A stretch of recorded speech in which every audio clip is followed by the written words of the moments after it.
اللہ کا حکم ہوا، جنت سے اتر جاؤ، تم آپس میں ایک دوسرے کے دشمن ہوگے اور تمہارے واسطے زمین میں رہنے کی جگہ ہے اور ایک وقت تک نفع حاصل کرنا ہے۔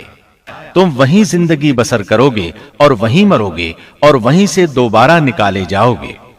اور اس سے قبل ہم نے آدم سے ایک عہد لیا تھا مگر وہ بھول گئے اور ہم نے ان میں کوئی عزم نہیں پایا۔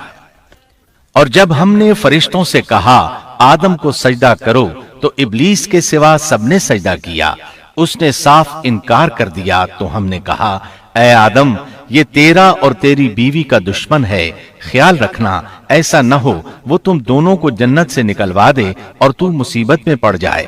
یہاں تو تجھے یہ آرام ہے کہ نہ تو بھوکا ہوتا ہے اور نہ ننگا، اور نہ تو یہاں پیاسا ہوتا ہے اور نہ دھوپ سے تکلیف اٹھاتا ہے۔ لیکن شیطان نے اسے وسوسے میں ڈال دیا، کہنے لگا میں آپ کو دائمی زندگی کے درخت اور وہ بادشاہت بتلاؤں جو کبھی پرانی نہ ہو۔ چنانچہ ان دونوں نے اس درخت سے کھایا، پس ان کے ستر کھل گئے اور وہ بہشت کے پتے اپنے اوپر چپکانے لگے۔ آدم نے اپنے رب کی نافرمانی کی، پس بہک گیا۔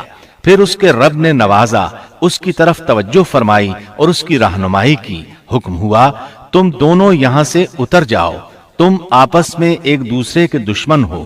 اب تمہارے پاس جب کبھی میری طرف سے ہدایت پہنچے تو جو میری ہدایت کی پیروی کرے نہ تو وہ بہکے گا نہ تکلیف میں پڑے گا، ہاں جو میری یاد سے روگردانی کرے گا اس کی زندگی تنگی میں رہے گی اور بروز قیامت ہم اسے اندھا کر کے اٹھائیں گے۔